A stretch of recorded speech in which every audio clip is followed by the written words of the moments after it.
Por que está tão seco no Brasil? Pois é isso que eu vou falar hoje. Eu vou explicar o que está acontecendo. Se você gosta desse tipo de vídeo, vem comigo que eu vou lhe contar. Mas antes, larga o dedo no like e confirma aí. Então, vamos lá. Bom, as notícias que tem visto é isso aqui, né? Brasil enfrenta a maior seca da história, diz órgão do governo. Seca é mais extensa e severa já vista no país, superando a estiagem de 2015 e tal. Então, realmente, né, nós estamos vivendo um período bastante seco, tá? Essa aqui já tem final de agosto, né? E continua para setembro. A seca em alguns lugares, né? Ou seja, se não chove, ela continua. E essas notícias aí, como vocês podem ver, já estão falando isso há algum tempo. Pelo menos, né, do até 1950 tal, pelos que estão vendo os dados, são as maiores secas, mas os dados no Brasil são muito ruins, tá? São muito poucos, são curtos, e aí a gente tem que acaba fazendo uma análise, vamos dizer assim, uma análise tendenciosa e uma análise errada com relação a dados, né, de ser a maior de todos os tempos. Aí já fica, né, meio brabo, porque não, os dados, né, como por exemplo do início do século passado, século retrasado, aí a gente já não tem como avaliar porque não tem, tá? Então aí fica complicado. Mas sim, é uma seca severa, é uma coisa ruim que está acontecendo. É claro, muitos incêndios criminosos, mas se não chove, os incêndios acabam piorando. Mas do contrário, né, tá tendo chuvas, né? Lá teve uma chuva agora um pouco aqui no Sudeste e no Rio do Sul a chuva está, né, um pouco mais forte, né? Tá tendo, mas mesmo assim a seca, né, continua. E isso aí aconteceu. Isso aqui foi justamente no dia 13 do 9 que saiu essa matéria. Aconteceu essa chuva, ainda está acontecendo essa chuva. Aconteceu essa chuva no Sudeste e ainda tem que esperar porque ah, tá, o negócio tá feio porque ainda a seca ainda tá por aí. Bom, contudo, vamos ver o que está acontecendo. Bom, esse aqui são os mapas, né, de agosto e setembro, não, ou seja, mapa de agora, né, também, onde que em setembro nós estamos vendo isso aqui, ó, essa extensão aqui onde tem maior parte de seca, tá? Agosto, já estava, setembro piorou, né, justamente porque teve lugares que não choveu. Únicos lugares que estão melhorzinhos aqui era, né, Nordeste. Aqui no Nordeste também não está ainda algo tão alarmante. E o sul do Brasil, né, onde que tem tido chuva, principalmente Santa Catarina e Rio Grande do Sul, a maior parte, tem tido chuvas dentro da média, né? No caso, dentro do esperado. No Nordeste, né, parte fraca, né, vamos dizer assim, uma condição de seca, não chega nem a ser seca, né, já que é fraca, né, seca realmente é aqui, tá? Onde que existe a diferença entre seca e estiagem, e nesse mapa aqui do CEMADEM, eles meio que dão uma confundida nisso daí, né, porque período seco e período, no caso, de estiagem são duas coisas bem diferentes. Mas, ok, é o que está acontecendo, tá? Bom, vamos entender o que traz a chuva para o Brasil também. A chuva para o Brasil, uma das coisas muito importantes é isso aqui, ó, a zona de convergência intertropical, tá? Onde que esse local é o que dá aproximadamente 33% da chuva planetária encontra-se nessa faixa do planeta. Então, a zona de convergência intertropical em julho, tá? Ela sempre, o máximo que ela sobe, ela segue o sol, segue a temperatura do oceano, tá? Ou seja, a insolação aqui ela ajuda, né, também a aquecer a água do oceano, trazendo ela um pouco mais para cima. E aqui em janeiro ela desce, né, porque justamente o sol já está mais na parte de baixo e aquece mais as regiões de baixo.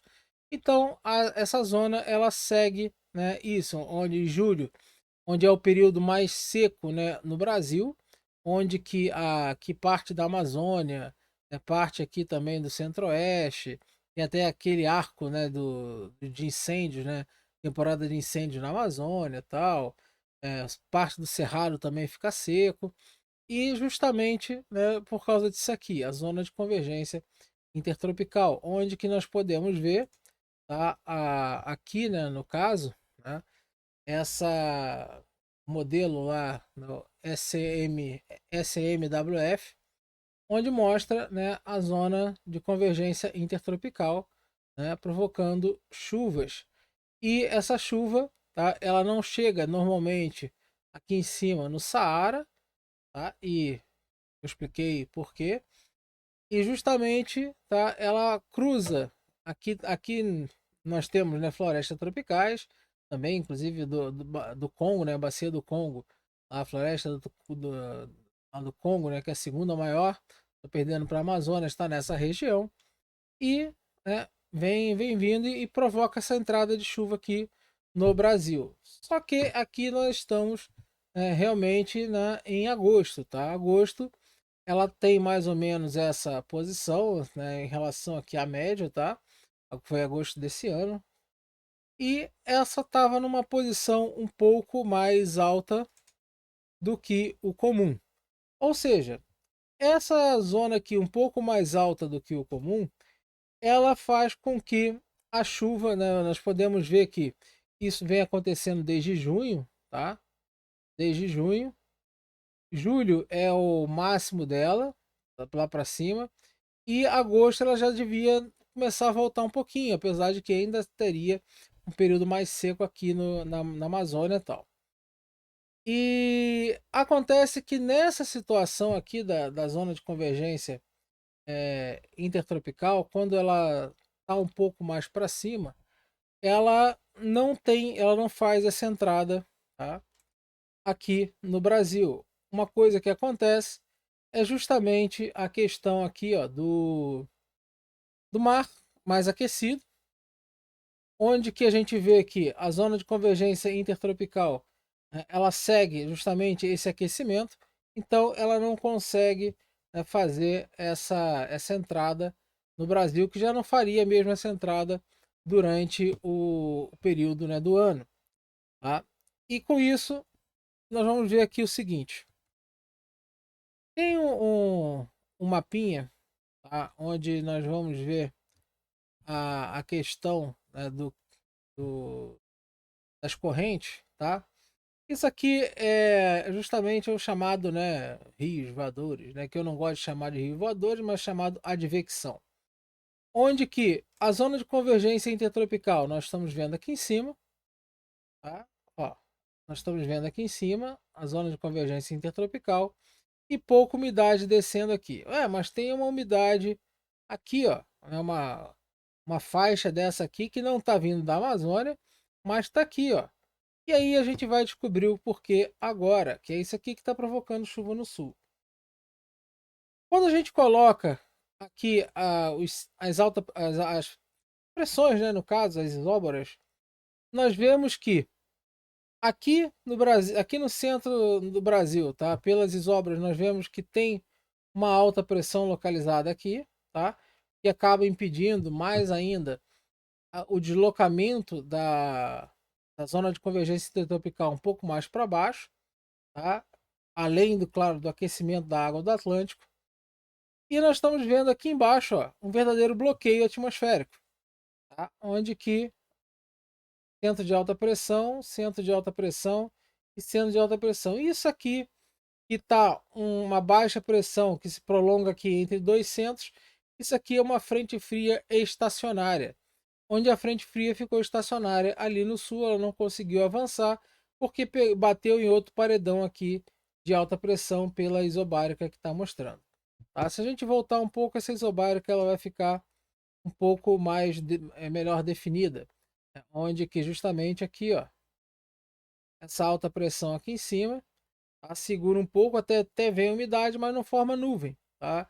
Onde aqui em cima até tem uma precipitação um pouquinho maior do que aqui no Brasil Central mesmo, tá certo? Onde até mesmo aqui, né, chamadas aqui tem um centro de alta pressão que se forma na Bolívia que desce para o Brasil, né, também. Então, ó, esse centro aqui são semi-permanentes. Sendo semi-permanentes, estão sempre ali. Só que hora, né, eles se fundem, eles ficam maior. Depende muito da circulação atmosférica.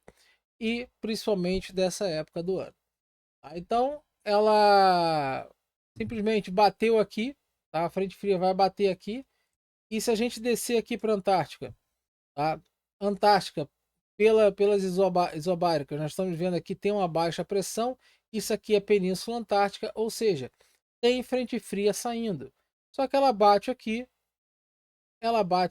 e não consegue subir, tá? Então, nesse caso, a Antártica com uma pressão baixa aqui na península indica uma oscilação da Antártica negativa. E é justamente isso que está mostrando o gráfico. Tá? Onde que teve uma queda aqui, que teve uma frente fria que derrubou as temperaturas aqui no Brasil, tá? Em boa parte. Depois foi subindo, entrou, parou de vir frente fria. Aí agora caiu, né? Ficou negativo de novo. Já teve uma que chegou, tá chovendo lá no sul, mas tá batendo tá, vamos dizer assim, ficou encaixotada, né? E a tendência é que venha mais frentes frias até o início de outubro para sair, onde que essa condição aqui, ó, está para justamente para isso que isso aconteça, ou seja, essa baixa pressão aqui na Antártica, tá? Essa baixa pressão aqui na Antártica continue. Então, muito provavelmente, essa situação aqui de pouca chuva, tal, continue até o início e meio de outubro, onde muito provavelmente lá no início de outubro, primeira semana, por exemplo, podem me cobrar, primeira semana, esse centro de alta pressão aqui seja rompido e a chuva chegue até o centro-oeste, sudeste, tal, deu uma normalizada, pelo menos nessa situação aqui deu, quer dizer, normalizar não vai normalizar porque a seca está muito alta, tá? Então, pelo menos pela parte que vem de baixo, pela frente fria, é essa que assim que pode ser. Então, lembrando que as chuvas no Brasil, elas vêm por baixo na frente fria, ou vêm pela zona de convergência intertropical, ou vêm por aqui das ondas de leste no Nordeste, tá? Quando está justamente durante esse período. Então, é assim que se formam as chuvas no Brasil. Agora, né, com isso, nós estamos vendo que o que nós vimos ali na situação, onde que no Brasil nós tivemos a zona de convergência intertropical para cima, tá? Esse aqui é de agora, tá? Esse mapa, tá? E simplesmente isso aqui aconteceu também no período que era no período que seria chuvoso, tá? A zona de convergência intertropical não conseguiu, né, descer tanto porque teve um problema também aqui, essa parte aqui do oceano na época estava muito aquecido. Tá? Então, quando essa parte aqui também está muito aquecida, você tem secas na Amazônia e tal, que eu já expliquei isso daí. E nós estávamos também com o El Ninho. O El Ninho, ele diminui a chuva nessa parte do Brasil. Tá? Ela pode ter uma influência média ali na centro-oeste de antecipar ou retardar, né, a questão de seca de chuva, tá? Mas se a água não entrava muito aqui, tá? A água não entrava muito aqui, você tinha problemas, né, com a região, onde até tem um rio aqui, que é um dos afluentes do Amazonas, Rio Madeira, que está numa condição super crítica justamente por isso, porque na época onde as chuvas que mais aconteciam lá no local, teve esse problema principalmente com a zona de convergência intertropical e o aquecimento das águas aqui, onde que deu essa questão de seca. Eu expliquei isso aqui no canal. Aí o que acontece, o que nós vimos também? Nós vimos que centros de alta pressão, tá, estão sobre o Brasil. Então, se os centros de alta pressão estão no Brasil, quando a frente fria tende a vir, ela não consegue passar. Ela bate no bloqueio e fica ali, ou ela fica encaixotada, né, trazendo chuvas aqui para a região sul do Brasil, ou então ela vai se dissipando, acaba virando né, uma frente quente, acaba perdendo mesmo. E até então, essa frente aqui estava encaixotada, né, porque aqui embaixo tinha uma outra centro de alta pressão. Então, essa aqui ficou uma frente fria estacionária, não conseguia ir nem avançar, né, não conseguia fazer nada, ficou parada, né, justamente batendo nesse centro de alta pressão e não conseguiu trazer chuva para cima e concentrando tudo aqui, trazendo chuvas mais fortes para o Rio Grande do Sul. Isso aconteceu também lá quando teve a questão do Rio Grande do Sul, aquelas chuvas, eu expliquei também, então quem quiser pode ver aí no canal. Agora, lembrando que, como eu disse, né, o CEDAS, né, que traz vários, né, o índice Ninho 3.4, que é o que dá a questão do Laninha e El Ninho, tá? Então, o Pacífico está na posição 3.4, né, ou seja, de agora, né, dia 24, menos 0,923, ou seja, nós estamos aqui com temperatura de Laninha. Então vamos ver, né, no caso, né, Laninha fraco, ele flutuou um pouco mais aqui para baixo, deu uma pequena subida, mas vamos ver, porque para mim nós já que já está um bom tempo assim, vamos aguardar, já pode de repente estar com índice de Laninha. E com isso, né, o Laninha ele vai tender a trazer mais chuvas aqui para o norte do Brasil e Nordeste, menos chuvas para Sul, Sudeste e um atraso de chuvas no Centro-Oeste, que é reconhecido como falta de chuva. Aí, meus amigos, que gera um problema, porque nossa parte energética, né, que é a maior parte dela, chama-se é, a hidrelétrica, né, que é um grande erro, né, do nossa matriz energética. As maiores ficam no centro-sul, né, ou seja, sudeste, centro-oeste e sul do Brasil, tá? Onde essa maior parte dessa geração. E aí, né, nós temos que, com menos chuva, menos água, nós podemos ter um problema hídrico aí no Brasil, tá? Porque já teve um problema esse ano, no início desse ano, já veio também 2023 ainda com déficit hídrico.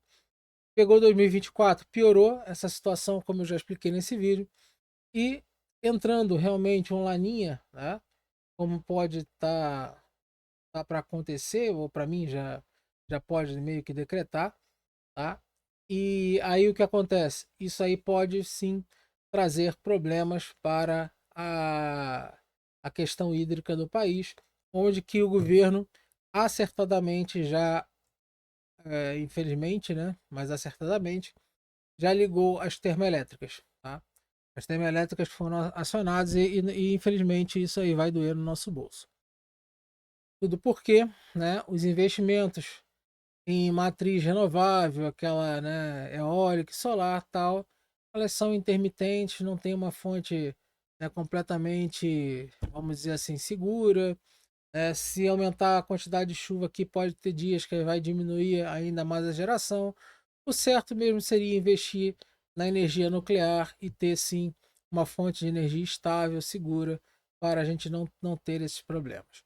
Tá? Mas, por enquanto, ainda não temos. Não vou falar em apagão, está muito cedo para isso, tá? Mas vamos aguardar como vai continuar essa questão das chuvas. Mas sim, foi acertada a ligação das termoelétricas. Termoelétrica, ela tem que ter, mesmo que se a nossa fonte de energia fosse totalmente nuclear, porque a termoelétrica é aquela usina de backup, onde que a usina nuclear tem que fazer parada de manutenção, parada de troca de combustível normal, isso acontece de tempos em tempos, e quando tem parada ela não produz, então você tem que ter uma usina de backup, né, para poder, quando parar, você dar o start lá e ela superar e ela conseguir segurar essa geração. Beleza? Então é isso aí. Espero que tenham gostado. Gostou? Larga o dedo no like, compartilha esse vídeo. E se você gosta, tá? Se você gosta de vulcões, né? Aí é aquelas pessoas, né, que eu tô falando, né, que sempre vem aqui falar, Yellowstone, não sei o que, tal, né? Aquela questão de, vai ter tsunami, não vai ter tsunami, aquelas coisas, né, que as pessoas adoram me perguntar. Então, a partir de agora, vocês vão fazer o seguinte, vocês vão fazer isso aqui, ó. Vocês vão entrar e vai fazer aqui, ó, YouTube, vai entrar no YouTube, tá? Você entrou no YouTube, você vai acessar o meu canal Ciência Sem Fronteiras e lá vai estar aqui, ó, o meu novo canal, onde que só vai ser de vulcões. Hoje ainda, acabando esse vídeo aqui, vai estar lá um outro disponível falando sobre Yellowstone, beleza? Então segue lá, basta, né, achar o canal Ciência Sem Fronteiras, né, o meu canal principal. Você vai descer e aqui, ó, você vai ver essa logo bonitinha aqui, né? Volcano Today vai chegar e vai estar lá. Vocês vão ver a minha foto e essa logo. Vocês podem se inscrever lá e assistir o vídeo. Beleza? Então valeu, forte abraço, até a próxima.